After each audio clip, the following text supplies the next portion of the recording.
5. Equal-mindedness. To be equally minded is to be peacefully minded, for a man cannot be said to have arrived at peace who allows his mind to be disturbed and thrown off the balance by occurrences. The man of wisdom is dispassionate, and meets all things with the calmness of a mind in repose and free from prejudice. He is not a partisan, but having put away passion, and is always at peace with himself and the world, not taking sides nor defending himself, but sympathizing with all. The partisan is so convinced that his own opinion and his own side is right, and that all goes contrary to them is wrong, that he cannot think there is any good in the other opinion and the other side. He lives in a continual fever of attack and defense, and has no knowledge of the quiet peace of an equal mind. The equal-minded man watches himself in order to check and overcome even the appearance of passion and prejudice in his mind, and by so doing he develops sympathy for others and comes to understand their position and particular state of mind, and as he comes to understand others, he perceives the folly of condemning them and opposing himself to them.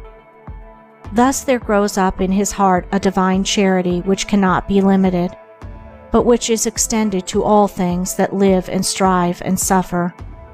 When a man is under the sway of passion and prejudice, he is spiritually blind.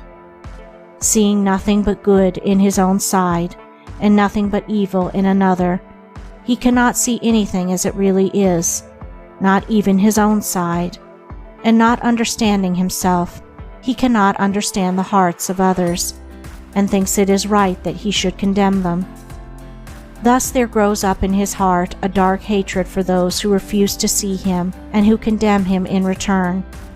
He becomes separated from his fellow man, and confines himself to a narrow torture chamber of his own making. Sweet and peaceful are the days of the equal-minded man, fruitful in good, and rich in manifold blessings.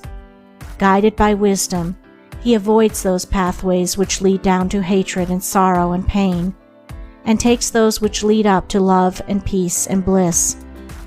The occurrences of life do not trouble him, nor does he grieve over those things which are regarded by mankind as grievous, but which must befall all men in the ordinary course of nature. He is neither elated by success nor cast down by failure. He sees the events of his life arranged in their proper proportions, and can find no room for selfish wishes or vain regrets, for vain anticipations and childish disappointments. And how is this equal-mindedness, this blessed state of mind and life, acquired? Only by overcoming oneself,